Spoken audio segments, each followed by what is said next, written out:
थार के एक शांत रेगिस्तानी गांव में एक बहुत पुराना सूखा हुआ कुआं था। गांव वाले कहते थे कि वो कुआं श्रापित है, वहाँ जिन्न और अंधेरे आत्माएं रहती हैं। कोई भी उसके पास जाने की हिम्मत नहीं करता था। लेकिन माही एक निडर और जिज्ञासु लड़की थी। उसे हमेशा उस कुएं के रहस्य की ओर खिंचाव महसूस होता था। एक दिन जब तेज हवा चल रही थी, माही कुएं के किनारे खेल रही थी।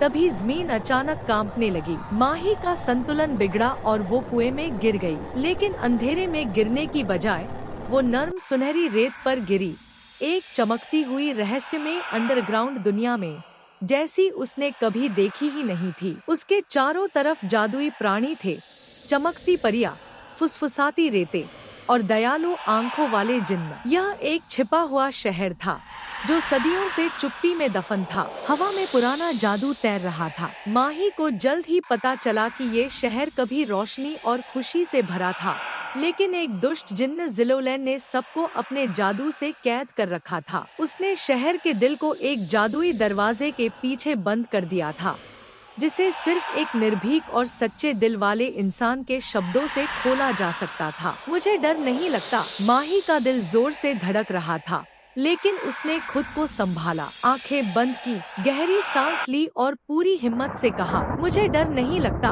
जमीन हिल उठी। वो सुनहरा दरवाजा तेज रोशनी से चमकने लगा और पूरा शहर जैसे जाग उठा। जिलोलन चीखा और जमीन में समा गया, उसी जादू से जकड़ा गया जो उसने दूसरों को बांधने के लिए इस्तेमाल किया था। परियां नाच उठीं, जिन्न झुककर माही को सलाम करने लगे और रेतों ने उसका नाम गाना शुरू कर दिया। उन्होंने माही को एक चमकता हुआ हार दिया, शहर की रक्षक का निशान। तुम ही हो जिसका हम सदियों से इंतजार कर रहे थे, सबसे बूढ़े जिन्न ने नम आँखों से कहा। जब माही गांव वापस आई तो सूखा कुआं अब नर्म रोशनी से चमक रहा था। सब हैरान थे कि वो बचकर कैसे आई। माही मुस्कुराई और बस इतना कहा, अब ये कुआं डर का नहीं, उम्मीद का रास्ता है। उस दिन के बाद से माही की कहानियाँ पूरे रेगिस्तान में सुनाई जाने लगी, उस निडर लड़की की जिसने एक जादुई शहर को आजाद कराया। और तब से वो जानी गई, रेतों की रक्षक।